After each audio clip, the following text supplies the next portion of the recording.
The Black Cat by Edgar Allan Poe. For the most wild, yet most homely narrative which I am about to pen, I neither expect nor solicit belief. Mad indeed would I be to expect it, in a case where my very senses reject their own evidence. Yet mad am I not, and very surely do I not dream. But tomorrow I die, and today I would unburthen my soul. My immediate purpose is to place before the world, plainly, succinctly, and without comment, a series of mere household events. In their consequences, these events have terrified, have tortured, have destroyed me. Yet I will not attempt to expound them. To me, they have presented little but horror. To many, they will seem less terrible than Baroque's. Hereafter, perhaps, some intellect may be found which will reduce my phantasm to the commonplace. Some intellect more calm, more logical, and far less excitable than my own, which will perceive, in the circumstances I detail with awe, nothing more than an ordinary succession of very natural causes and effects. From my infancy, I was noted for the docility and humanity of my disposition. My tenderness of heart was even so conspicuous as to make me the jest of my companions. I was especially fond of animals, and was indulged by my parents with a great variety of pets. With these I spent most of my time, and never was so happy as when feeding and caressing them. This peculiarity of character grew with my growth, and in my manhood I derived from it one of my principal sources of pleasure. To those who have cherished an affection for a faithful and sagacious dog, I need hardly be at the trouble of explaining the nature or the intensity of the gratification thus derivable. There is something in the unselfish and self-sacrificing love of a brute which goes directly to the heart of him who has had frequent occasion to test the paltry friendship and gossamer fidelity of mere man. I married early, and was happy to find in my wife a disposition not uncongenial with my own. Observing my partiality for domestic pets, she lost no opportunity of procuring those of the most agreeable kind. We had birds, goldfish, a fine dog, rabbits, a small monkey, and a cat. This latter was a remarkably large and beautiful animal, entirely black and sagacious to an astonishing degree. In speaking of his intelligence, my wife, who at heart was not a little tinctured with superstition, made frequent allusion to the ancient popular notion, which regarded all black cats as witches in disguise. Not that she was ever serious upon this point, and I mention the matter at all for no better reason than that it happens, just now, to be remembered. Pluto, this was the cat's name, was my favorite pet and playmate. I alone fed him, and he attended me wherever I went about the house. It was even with difficulty that I could prevent him from following me through the streets. Our friendship lasted, in this manner, for several years, during which my general temperament and character, through the instrumentality of the fiend intemperance, had, I blush to confess it, experienced a radical alteration for the worse. I grew, day by day, more moody, more irritable, more regardless of the feelings of others. I suffered myself to use intemperate language to my wife. At length, I even offered her personal violence. My pets, of course, were made to feel the change in my disposition. I not only neglected, but ill-used them. For Pluto, however, I still retained sufficient regard to restrain me from maltreating him, as I made no scruple of maltreating the rabbits, the monkey, or even the dog, when by accident, or through affection, they came in my way. But my disease grew upon me. For what disease is like alcohol? And at length, even Pluto, who was now becoming old, and consequently somewhat peevish, even Pluto began to experience the effects of my ill temper. One night, returning home much intoxicated from one of my haunts about town, I fancied that the cat avoided my presence. I seized him. When, in his fight at my violence, he inflicted a slight wound upon my hand with his teeth, the fury of a demon instantly possessed me. I knew myself no longer. My original soul seemed, at once, to take its flight from my body, and a more than fiendish malevolence, gin-nurtured, thrilled every fibre of my frame. I took from my waistcoat pocket a penknife, opened it, grasped the poor beast by the throat, and deliberately cut one of its eyes from the socket. I blush, I burn, I shudder, while I pen the damnable atrocity. When reason returned with the morning, when I had slept off the fumes of the night's debauch, I experienced a sentiment half of horror, half of remorse for the crime of which I had been guilty. But it was, at best, a feeble and equivocal feeling, and the soul remained untouched. I again plunged into excess, and soon drowned in wine all memory of the deed. In the meantime, the cat slowly recovered. The socket of the lost eye presented, it is true, a frightful appearance, but he no longer appeared to suffer any pain. He went about the house as usual, but, as might be expected, fled in extreme terror at my approach. I had so much of my old heart left as to be at first grieved by this evident dislike on the part of a creature which had once so loved me. But this feeling soon gave place to irritation, and then came, as if to my final and irrevocable overthrow, the spirit of perverseness. Of this spirit philosophy takes no account, yet I am not more sure that my soul lives than I am that perverseness is one of the primitive impulses of the human heart, one of the indivisible primary faculties or sentiments which give direction to the character of man. Who has not, 100 times, found himself committing a vile or a silly action, for no other reason than because he knows he should not? Have we not a perpetual inclination, in the teeth of our best judgment, to violate that which is law, merely because we understand it to be such? This spirit of perverseness, I say, came to my final overthrow. It was this unfathomable longing of the soul to vex itself, to offer violence to its own nature, to do wrong for the wrong's sake only, that urged me to continue and finally to consummate the injury I had inflicted upon the unoffending brute. One morning, in cool blood, I slipped a noose about its neck and hung it to the limb of a tree. Hung it with the tears streaming from my eyes and with the bitterest remorse at my heart. Hung it because I knew that it had loved me, and because I felt it had given me no reason of offense. Hung it because I knew that in doing so I was committing a sin, a deadly sin that would so jeopardize my immortal soul as to place it, if such a thing were possible, even beyond the reach of the infinite mercy of the most merciful and most terrible God.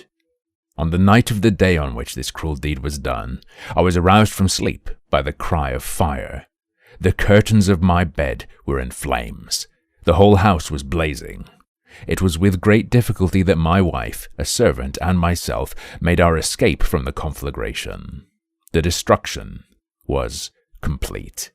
My entire worldly wealth was swallowed up, and I resigned myself thenceforward to despair. I am above the weakness of seeking to establish a sequence of cause and effect between the disaster and the atrocity, but I am detailing a chain of facts, and wish not to leave even a possible link imperfect. On the day succeeding the fire, I visited the ruins. The walls, with one exception, had fallen in. This exception was found in a compartment wall, not very thick, which stood about the middle of the house, and against which had rested the head of my bed. The plastering had here, in great measure, resisted the action of the fire, a fact which I attributed to its having been recently spread. About this wall a dense crowd were collected, and many persons seemed to be examining a particular portion of it with very minute and eager attention. The words "strange," "singular," and other similar expressions excited my curiosity. I approached and saw, as if graven in bas-relief upon the white surface, the figure of a gigantic cat. The impression was given with an accuracy truly marvelous. There was a rope about the animal's neck. When I first beheld this apparition, for I could scarcely regard it as less, my wonder and my terror were extreme. But at length reflection came to my aid. The cat, I remembered, had been hung in a garden adjacent to the house. Upon the alarm of fire, this garden had been immediately filled by the crowd, by someone of whom the animal must have been cut from the tree and thrown through an open window into my chamber. This had probably been done with the view of arousing me from sleep. The falling of other walls had compressed the victim of my cruelty into the substance of the freshly spread plaster, the lime of which, with the flames and the ammonia from the carcass, had then accomplished the portraiture as I saw it. Although I thus readily accounted to my reason, if not altogether to my conscience, for the startling fact just detailed, it did not the less fail to make a deep impression upon my fancy. For months I could not rid myself of the phantasm of the cat, and during this period there came back into my spirit a half-sentiment that seemed, but was not, remorse. I went so far as to regret the loss of the animal, and to look about me, among the vile haunts which I now habitually frequented, for another pet of the same species, and of somewhat similar appearance, with which to supply its place. One night as I sat, half stupefied, in a den of more than infamy, my attention was suddenly drawn to some black object reposing upon the head of one of the immense hogsheads of gin or of rum, which constituted the chief furniture of the apartment. I had been looking steadily at the top of this hogshead for some minutes, and what now caused me surprise was the fact that I had not sooner perceived the object thereupon. I approached it and touched it with my hand.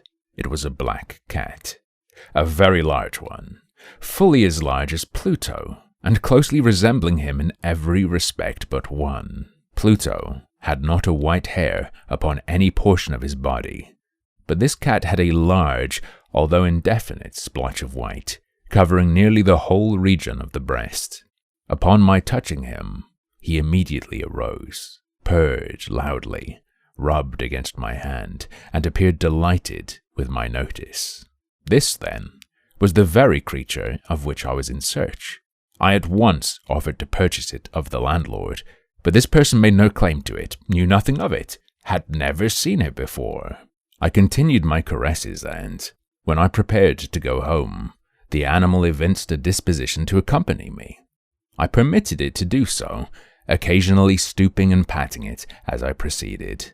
When it reached the house, it domesticated itself at once, and became immediately a great favorite with my wife. For my own part, I soon found a dislike to it arising within me. This was just the reverse of what I had anticipated, but I know not how or why it was. Its evident fondness for myself rather disgusted and annoyed. By slow degrees, these feelings of disgust and annoyance rose into the bitterness of hatred. I avoided the creature, a certain sense of shame and the remembrance of my former deed of cruelty preventing me from physically abusing it. I did not, for some weeks, strike or otherwise violently ill-use it, but gradually, very gradually, I came to look upon it with unutterable loathing, and to flee silently from its odious presence, as from the breath of a pestilence. What added, no doubt, to my hatred of the beast was the discovery, on the morning after I brought it home, that, like Pluto, it also had been deprived of one of its eyes. This circumstance, however, only endeared it to my wife, who, as I have already said, possessed in a high degree that humanity of feeling which had once been my distinguishing trait, and the source of many of my simplest and purest pleasures. With my aversion to this cat, however, its partiality for myself seemed to increase. It followed my footsteps with a pertinacity which it would be difficult to make the reader comprehend. Whenever I sat, it would crouch beneath my chair or spring upon my knees, covering me with its loathsome caresses. If I arose to walk, it would get between my feet and thus nearly throw me down, or, fastening its long and sharp claws in my dress, clamber in this manner to my breast. At such times, although I longed to destroy it with a blow, I was yet withheld from doing so, partly by a memory of my former crime, but chiefly, let me confess it at once, by absolute dread of the beast. This dread was not exactly a dread of physical evil, and yet I should be at a loss how otherwise to define it. I am almost ashamed to own, yes, even in this felon's cell, I am almost ashamed to own, that the terror and horror with which the animal inspired me had been heightened by one of the merest chimeras it would be possible to conceive. My wife had called my attention, more than once, to the character of the mark of white hair, of which I have spoken, and which constituted the sole visible difference between the strange beast and the one I had destroyed. The reader will remember that this mark, although large, had been originally very indefinite, but by slow degrees nearly imperceptible, and which for a long time my reason struggled to reject as fanciful, it had, at length, assumed a rigorous distinctness of outline. It was now the representation of an object that I shudder to name, and for this, above all, I loathed and dreaded, and would have rid myself of the monster had I dared. It was now, I say, the image of a ghastly thing, of the gallows. Oh, mournful and terrible engine of horror and of crime, of agony and of death. And now was I indeed wretched beyond the wretchedness of mere humanity, and a brute beast, whose fellow I had contemptuously destroyed, a brute beast to work out for me a man, fashioned in the image of the high God, so much of insufferable woe. Alas, neither by day nor by night knew I the blessing of rest any more. During the former, the creature left me no moment alone, and in the latter I started hourly from dreams of unutterable fear, to find the hot breath of the thing upon my face, and its vast weight, an incarnate nightmare that I had no power to shake off, incumbent eternally upon my heart. Beneath the pressure of torments such as these, the feeble remnant of the good within me succumbed. Evil thoughts became my sole intimates, the darkest and most evil of thoughts. The moodiness of my usual temper increased to hatred of all things and of all mankind, while, from the sudden, frequent, and ungovernable outbursts of a fury to which I now blindly abandoned myself, my uncomplaining wife, alas, was the most usual and most patient of sufferers. One day she accompanied me, upon some household errand, into the cellar of the old building which our poverty compelled us to inhabit. The cat followed me down the steep stairs and, nearly throwing me headlong, exasperated me to madness. Uplifting an axe and forgetting in my wrath the childish dread which had hitherto stayed my hand, I aimed a blow at the animal which, of course, would have proved instantly fatal had it descended as I wished. But this blow was arrested by the hand of my wife, goaded by the interference into a rage more than demoniacal. I withdrew my arm from her grasp and buried the axe in her brain. She fell dead upon the spot, without a groan. This hideous murder accomplished, I set myself forthwith, and with entire deliberation, to the task of concealing the body. I knew that I could not remove it from the house, either by day or by night, without the risk of being observed by the neighbors. Many projects entered my mind. At one period, I thought of cutting the corpse into minute fragments and destroying them by fire. At another, I resolved to dig a grave for it in the floor of the cellar. Again I deliberated about casting it in the well in the yard, about packing it in a box, as if merchandise, with the usual arrangements, and so getting a porter to take it from the house. Finally, I hit upon what I considered a far better expedient than either of these. I determined to wall it up in the cellar, as the monks of the Middle Ages are recorded to have walled up their victims. For a purpose such as this, the cellar was well adapted. Its walls were loosely constructed and had lately been plastered throughout with a rough plaster, which the dampness of the atmosphere had prevented from hardening. Moreover, in one of the walls was a projection caused by a false chimney or fireplace that had been filled up and made to resemble the rest of the cellar.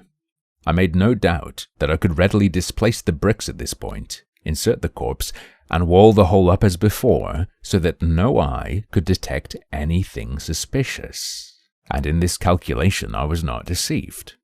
By means of a crowbar, I easily dislodged the bricks and, having carefully deposited the body against the inner wall, I propped it in that position while, with little trouble, I relaid the whole structure as it originally stood.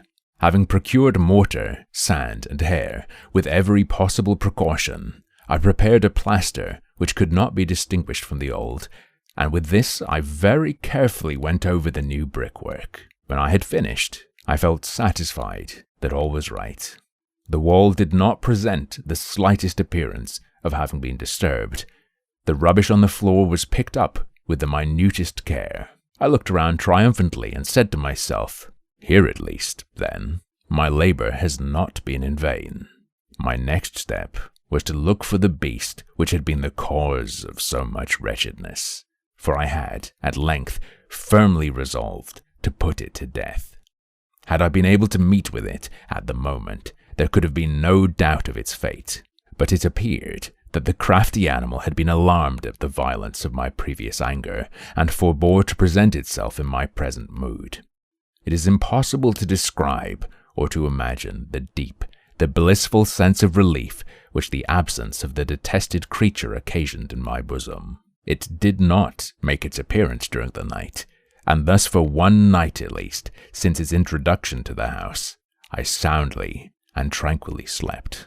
I slept even with the burden of murder upon my soul. The second and the third day passed, and still my tormentor came not. Once again I breathed as a freeman. The monster, in terror, had fled the premises forever. I should behold it no more. My happiness was supreme. The guilt of my dark deed disturbed me but little. Some few inquiries had been made, but these had been readily answered. Even a search had been instituted, but of course nothing was to be discovered. I looked upon my future felicity as secured. Upon the fourth day of the assassination, a party of the police came, very unexpectedly, into the house, and proceeded again to make rigorous investigation of the premises. Secure, however, in the inscrutability of my place of concealment, I felt no embarrassment whatever. The officers bade me accompany them in their search. They left no nook or corner unexplored. At length, for the third or fourth time, they descended into the cellar. I quivered not in a muscle. My heart beat calmly as that of one who slumbers in innocence. I walked the cellar from end to end. I folded my arms upon my bosom and roamed easily to and fro. The police were thoroughly satisfied and prepared to depart. The glee at my heart was too strong to be restrained. I burned to say if but one word, by way of triumph, and to render doubly sure their assurance of my guiltlessness. "Gentlemen," I said at last, as the party ascended the steps, "I delight to have allayed your suspicions. I wish you all health and a little more courtesy. By the by, gentlemen, this is a very well-constructed house. In the rabid desire to say something easily, I scarcely knew what I uttered at all. I may say, an excellently well-constructed house. These walls, are you going, gentlemen? These walls are solidly put together." And here, through the mere frenzy of bravado, I rapped heavily, with a cane which I held in my hand, upon that very portion of the brickwork behind which stood the corpse of the wife of my bosom. But may God shield and deliver me from the fangs of the archfiend. No sooner had the reverberation of my blows sunk into silence than I was answered by a voice from within the tomb. By a cry, at first muffled and broken like the sobbing of a child, and then quickly swelling into one long, loud, and continuous scream, utterly anomalous and inhuman. A howl, a wailing shriek, half of horror and half of triumph, such as might have arisen only out of hell, conjointly from the throats of the damned in their agony, and of the demons that exult in the damnation. Of my own thoughts, it is folly to speak. Swooning, I staggered to the opposite wall. For one instant, the party upon the stairs remained motionless, through extremity of terror and of awe. In the next, a dozen stout arms were toiling at the wall. It fell bodily. The corpse, already greatly decayed and clotted with gore, stood erect before the eyes of the spectators. Upon its head, with red extended mouth and solitary eye of fire, sat the hideous beast whose craft had seduced me into murder, and whose informing voice had consigned me to the hangman. I had walled the monster up within the tomb.